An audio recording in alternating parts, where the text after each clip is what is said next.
Halo guys, apa kabar? Kali ini kita akan membahas alur sebuah film bertemakan survival menceritakan seorang astronot yang tertinggal sendirian di planet Mars.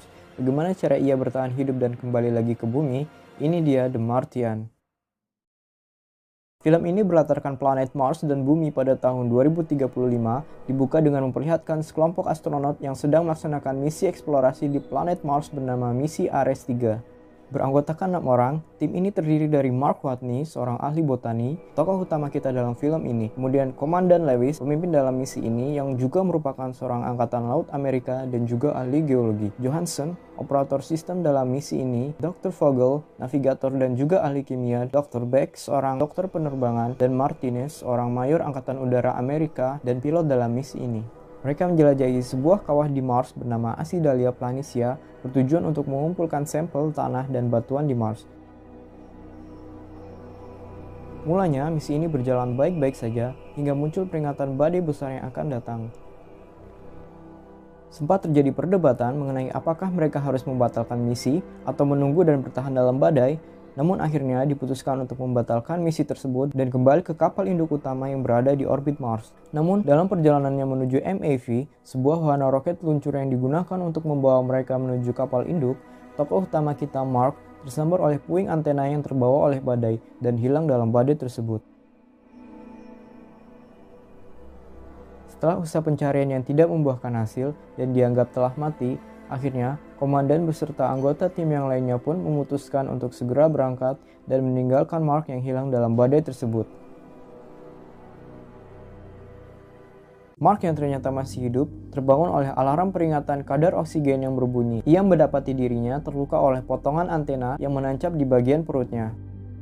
Menyadari adanya kebocoran oksigen dari kostumnya, Mark pun segera kembali dan masuk ke dalam hub, yaitu sebuah habitat buatan berupa bangunan tempat di mana ia dan timnya tinggal untuk sementara waktu di Mars. Ia pun mulai merawat luka yang menyebabkannya pingsan dalam badai yang terjadi sebelumnya.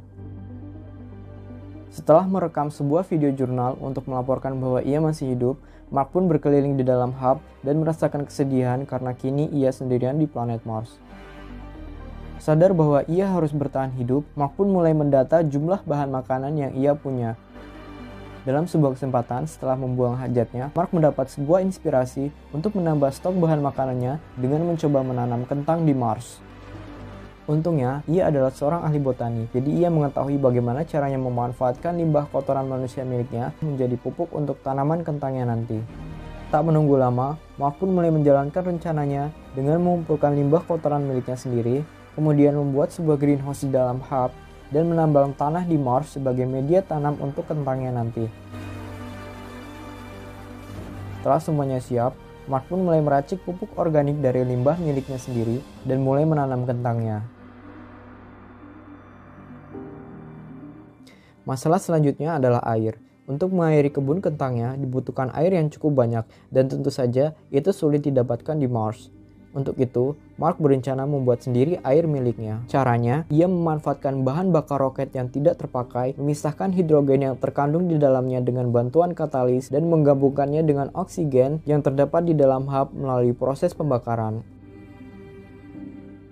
Meskipun pada percobaan pertamanya berakhir dengan ledakan, namun Mark berhasil pada percobaan keduanya. Akhirnya, terbentuklah molekul air yang cukup untuk mengairi kebun kentangnya itu. Memasuki Sol ke-54, yaitu sebuah satuan untuk menghitung hari di planet Mars, akhirnya tanaman kentang milik Mark pun mulai tumbuh. Di planet Bumi, Mindy Park, seorang operator satelit NASA, menyadari adanya suatu pergerakan di sekitar lokasi hub tempat di mana misi Ares 3 dilaksanakan. Ia menduga bahwa pergerakan tersebut mungkin disebabkan oleh astronot Mark yang hilang. Ia pun segera menghubungi direktur misi NASA bernama Vincent Kapoor. Vincent yang melihat bukti citra satelit itu pun merasa yakin bahwa itu adalah perbuatan Mark dan tanda bahwa Mark masih hidup. Ia pun mencoba meyakinkan Annie Monroe, seorang direktur humas NASA, dan Teddy Saunders, direktur utama NASA yang datang bersamanya bahwa Mark masih hidup. Sementara itu di Mars, Mark mulai berpikir bagaimana caranya untuk dapat kembali lagi ke bumi. Ia berencana untuk menuju ke kawah Mars yang lain, yakni kawah Schiaparelli, tempat di mana akan dilaksanakannya misi eksplorasi Mars selanjutnya, yaitu misi Ares 4, dengan harapan dapat diselamatkan dalam misi tersebut. Namun problemnya adalah jaraknya sangat jauh sekali dari tempatnya berada saat ini, yang mana tidak terjangkau oleh baterai rover atau kendaraan Mars miliknya. Selain itu, dibutuhkan waktu hingga 50 hari untuk mencapainya. Sadar bahwa mungkin itu adalah satu-satunya jalan untuknya kembali ke bumi, ia pun mulai berpikir untuk memodifikasi rovernya agar dapat digunakan menuju kawah tersebut. Kembali ke bumi, para petinggi NASA melakukan pertemuan untuk mulai membahas bagaimana cara menyelamatkan Mark dari planet Mars, dan untuk sementara mereka berencana untuk mengirimkan bantuan berupa bahan makanan untuk Mark bertahan hidup hingga tiba saat diselamatkan nantinya. Mitch Henderson, seorang direktur penerbangan Hermes, yaitu kapal induk luar angkasa yang ditumpangi Mark dan timnya dalam misi Ares 3, mengusulkan untuk memberitahu tim Mark bahwa Mark masih hidup. Namun usul tersebut ditolak agar tidak mengganggu misi yang sedang dijalankan. Di planet Mars, setelah 48 sol masa tanam, akhirnya tanaman kentang yang Mark tanam pun mulai dapat dipanen, dan ia pun mulai menanam kentang untuk periode tanam selanjutnya.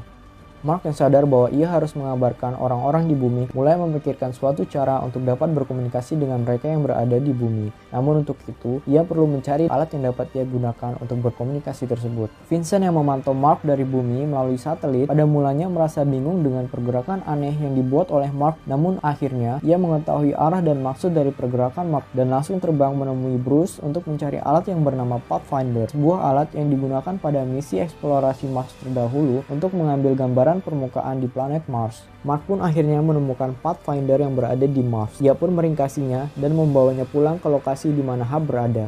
Sesampainya di sana, Mark langsung mencoba untuk menghidupkan Pathfinder tersebut dan berhasil. Di bumi, Vincent dan tim Bruce berhasil menerima sinyal dan menghubungkan kedua Pathfinder yang berada di bumi dan di Mars. Mark yang menyadari bahwa Pathfindernya telah terhubung dengan saudaranya yang berada di bumi, kemudian memastikan lebih lanjut apakah alat ini dapat digunakan untuk berkomunikasi ke bumi. Dengan memasang sebuah papan bertulisan di depan alat ini, baik Vincent maupun Mark akhirnya dapat saling berkomunikasi melalui Pathfinder tersebut, menggunakan papan bertulis dan isyarat gerakan kamera, serta memanfaatkan kode yang disebut dengan heksadesimal untuk dapat berkomunikasi dengan bahasan yang lebih rumit lagi, karena sejatinya alat ini hanya dibuat untuk tujuan pengambilan gambar saja. Tim NASA di bumi kemudian memberitahu Mark bagaimana caranya untuk meretas komputer yang berada di rover agar dapat terhubung dengan Pathfinder sehingga dapat digunakan untuk berkomunikasi via pesan teks, dan Mark diberitahu bahwa ia akan dikirimkan bahan makanan sambil menunggu untuk diselamatkan nantinya.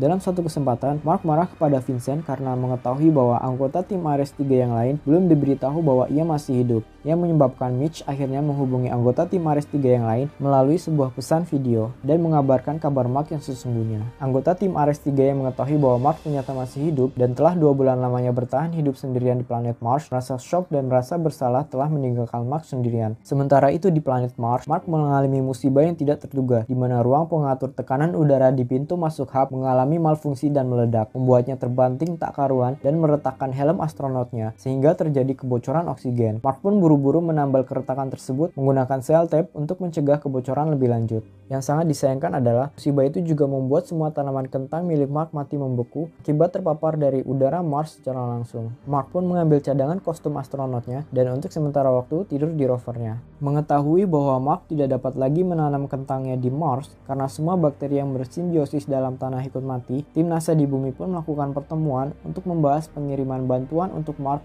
yang harus dilakukan sesegera mungkin. Kembali ke Mars, Mark akhirnya dapat berkomunikasi kembali dengan anggota timnya yang berada di Hermes dan sedikit mengobati rasa rindunya. Keesokan harinya, Mark mulai melakukan perbaikan pada bagian hub yang rusak agar dapat ditempati kembali untuk sementara waktu dan mulai mengatur ulang jatah porsi makanannya dengan hanya makan 3 hari sekali agar cukup memberinya waktu untuk bertahan hidup hingga bantuan datang. Sementara itu di bumi, NASA yang diburu oleh waktu akhirnya dapat menyelesaikan pembuatan prop dan roket peluncurnya, sebuah wahana antariksa yang digunakan untuk membawa bantuan kepada Mark. Sayangnya, karena tidak dilakukan uji coba terlebih dahulu, roket bersama prop tersebut meledak saat diluncurkan. Mendengar berita gagalnya misi peluncuran roket bantuan NASA, Zhu dan Ming, para petinggi Badan Antariksa Cina pun terenyuh untuk ikut membantu NASA untuk menyelamatkan astronotnya yang terdampar sendirian di planet Mars. Di lain kesempatan, Rich Purnell, seorang ahli astrodinamik, berhasil merancang perhitungan matematis yang dapat diterapkan untuk menyelamatkan Mark dari Mars. Programnya tersebut kemudian diusulkan kepada para petinggi NASA yang lain dan diberi nama Proyek Eldron, yang intinya adalah daripada hanya mengirimkan bantuan untuk Mark, lebih baik bantuan tersebut digunakan sebagai pembekalan bagi tim Ares 3 untuk menjemput Mark secara langsung di planet Mars dan membawanya kembali ke bumi. Namun usul tersebut ditolak oleh Sanders yang lebih memilih untuk melakukan sesuai dengan rencana awal. Mitch yang kecewa dengan keputusan Sanders dan didukung oleh Vincent dan Rich akhirnya secara diam-diam mengabarkan proyek Eldron ini kepada tim Ares 3 yang berada di Hermes melalui sebuah pesan rahasia dalam email milik Vogel yang berisi panduan manuver Hermes untuk proyek Eldron ini. Tim Ares 3 pun melakukan diskusi untuk membahas proyek ini, dan karena kepedulian mereka dan rasa bersalah telah meninggalkan Mark sendirian di planet Mars, mereka pun bersepakat untuk menjalankan proyek ini dan menjemput Mark secara langsung dari planet Mars. Sanders yang mendapat kabar adanya perubahan rute Hermes, kemudian meminta penjelasan kepada Mitch, dan akhirnya ia tahu bahwa tim Ares 3 telah menerima misi untuk menjalankan proyek Eldron. Ia pun meminta Mitch untuk mundur dari jabatannya. Namun karena sudah terlanjur dijalankan, Sanders pun akhirnya mendukung dijalankannya proyek tersebut. Mark yang mengetahui bahwa timnya sedang dalam perjalanan menjemputnya, mulai merencanakan kembali perjalanannya menuju kawah Schiaparelli dan bagaimana caranya untuk keluar dari orbit Mars menggunakan MAV yang berada di sana untuk berada pada jarak tangkap Hermes sehingga ia dapat ditangkap oleh timnya yang berada di Hermes. Esoknya, ia melanjutkan memodifikasi rovernya agar dapat ia tinggali sementara waktu selama perjalanan panjangnya menuju kawah Schiaparelli. Di bumi, Sanders datang menemui para petinggi Badan Antariksa Cina untuk meminta bantuan dan koordinasi lebih lanjut mengenai misi penyelamatan Mark. Singkat cerita, dengan kerjasama antara NASA dan Cina, akhirnya probe selesai dibuat dan berhasil diluncurkan ke orbit bumi untuk selanjutnya ditangkap oleh Hermes. Setelah berhasil menangkap probe tersebut, Hermes pun bergegas untuk meluncur kembali menuju ke planet Mars. Mark yang telah selesai memodifikasi rovernya, kemudian melakukan perpisahan dengan hub dan bersiap untuk melakukan perjalanan panjangnya menuju ke kawah Schiaparelli. Mark membawa serta panel surya dari hub agar dapat ia gunakan untuk mengisi ulang baterai rovernya sembari beristirahat. Kembali ke bumi, Mitch, Vincent, dan Bruce menghadapi situasi kendala di mana Hermes tidak dapat terlalu dekat dan masuk ke dalam orbit Mars, sehingga mereka harus membuat Mark untuk terbang lebih tinggi dengan MAV-nya. Namun sayangnya, MAV tersebut hanya dirancang untuk mencapai orbit rendah dari planet Mars. Satu-satunya jalan adalah dengan membuat MAV tersebut menjadi lebih ringan agar dapat terbang lebih tinggi daripada semestinya. Mark yang mendengar kabar tersebut mau tidak mau harus mengikuti instruksi dari tim NASA di bumi untuk memodifikasi MAV-nya sesampainya di lokasi MAV tersebut. Gilanya, ia harus membuang bagian-bagian penting dari MAV tersebut, mulai dari panel, jendela, kursi kemudi, bahkan moncong dari MAV itu sendiri, dan menutup lubangnya dengan lembaran parasut. Di Hermes, tim Ares 3 mulai menyusun rencana penjemputan Mark dengan mencoba menyelaraskan dan berada sedekat mungkin dengan Mark yang melayang dengan MAV-nya. Dan kemudian, salah satu anggota tim akan mencegat dan menangkap Mark menggunakan MMU, sebuah unit penggerak yang memungkinkan untuk dilakukannya manuver bebas di ruang hampa. Memasuki hari penjemputannya, Mark memakan persediaan makanan terakhirnya dan menulis pesan perpisahan untuk rover yang akan ia tinggalkan. Setelah itu, Mark pun meninggalkan rovernya untuk masuk ke dalam MAV dan bersiap untuk penjemputannya dengan memakai baju astronotnya. Sementara itu di bumi, penduduk bumi berkumpul untuk menyaksikan proses penyelamatan seorang astronot NASA yang tertinggal sendirian di planet Mars ini. Mark yang telah duduk di satu-satunya kursi yang tersisa di dalam MAV, kemudian mulai dapat berkomunikasi dengan timnya di Hermes melalui komunikasi suara secara langsung. Hingga tibalah waktu peluncuran MAV yang telah ditentukan, dan MAV itu pun diluncurkan dengan kendali jarak jauh oleh Martinez yang berada di Hermes. Peluncuran MAV berjalan dengan lancar, dan Mark pun kini telah berada di luar orbit Mars. Namun timbul masalah di mana Mark tidak cukup tinggi, dan jarak antara Mark dan Hermes terpisah sejauh 68 km. Selain itu, kecepatan cegatnya terlalu tinggi sehingga Mark sulit untuk ditangkap. Tak kehilangan akal, tim pun berupaya menggunakan mesin pendorong untuk mencoba lebih dekat dengan Mark dan berimprovisasi dengan membuat sebuah bom yang akan diledakkan di bagian depan dari Hermes untuk menciptakan perbedaan tekanan udara yang membuat Hermes lebih lambat dan memperkecil kecepatan cegatnya, sehingga memungkinkan untuk dilakukan penangkapan Mark. Dan cara itu pun berhasil membuat Hermes melambat. Mendekati waktu pencegatan, Komandan Lewis yang memilih untuk menangkap sendiri Mark mulai mengenakan pakaian astronotnya dan menumpangi MMU untuk dapat bergerak di ruang hampa menuju ke arah Mark. Sialnya, Mark masih terlalu jauh dan tali yang menautkan MMU ke Hermes tidak dapat menjangkaunya.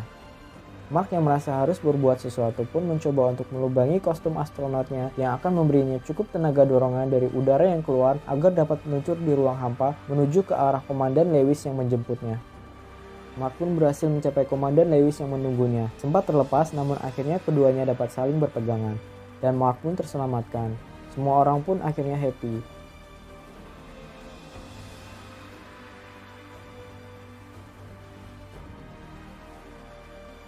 Dan Mark akhirnya dapat kembali berkumpul dengan anggota tim Ares 3 yang lainnya yang berada di dalam Hermes. Kembali ke bumi, Mark kini mengambil peran sebagai seorang pengajar di kelas calon astronot untuk membicarakan bagaimana caranya untuk dapat bertahan hidup di planet asing. Sementara itu, misi penjelajahan antariksa NASA tetap berlanjut dengan peluncuran tim Ares 5 menyertakan Martinez sebagai salah satu awak di dalam misi tersebut. Adapun anggota tim lainnya memilih untuk mengambil jeda sejenak dan berkumpul kembali dengan keluarganya masing-masing. Dan demikianlah The Martian.